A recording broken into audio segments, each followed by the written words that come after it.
నా కొత్త లుక్తో కొత్తగా ఉంది నాకు కూడా. So Shweta, Swapna, first of all నీకు థ్యాంక్స్ చెప్పాలి. You recently hosting really very good. And ఈ సినిమా నా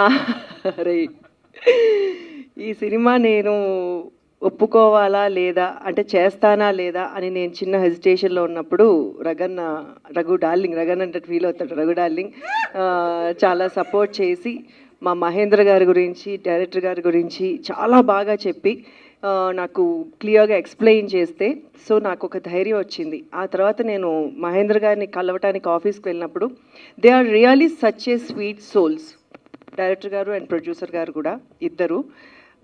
సో అప్పుడు ఎస్, అంటే ఆడపిల్లని సినిమా ఇండస్ట్రీకి తీసుకురావచ్చా లేదా అని చాలామందికి భయాలు ఉంటాయి.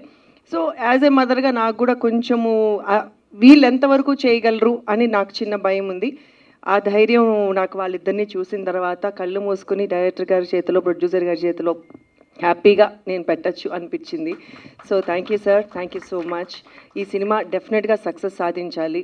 అండ్ మా తమ్ముడు అమర్, నా కూతురు సుప్రీతని మనస్ఫూర్తిగా ఆశీర్వదించడానికి నిజంగా చాలామంది, అసలు ఇంతమందిని చూస్తుంటే నాకు నిజంగా అనిపిస్తుంది ఇంత మంచి సక్సెస్ ఫస్ట్ స్టెప్లోనే వచ్చింది అని.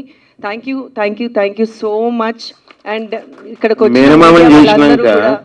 మేనమామని చేసినాక ఇంకేం చేస్తాడు, సినిమా సక్సెస్ మీట్లో చెప్పాల్సిన డైలాగు ఓపెనింగ్ రోజు చెప్తే ఎట్లా చెప్పు. సో మీడియా ఎప్పుడు నాకు చాలా సపోర్ట్ చేసింది. మా బిడ్డల్ని కూడా ఆశీర్వదించండి, సపోర్ట్ చేయండి, ఈ సినిమాని సక్సెస్ చేయండి. Thank you ma'am.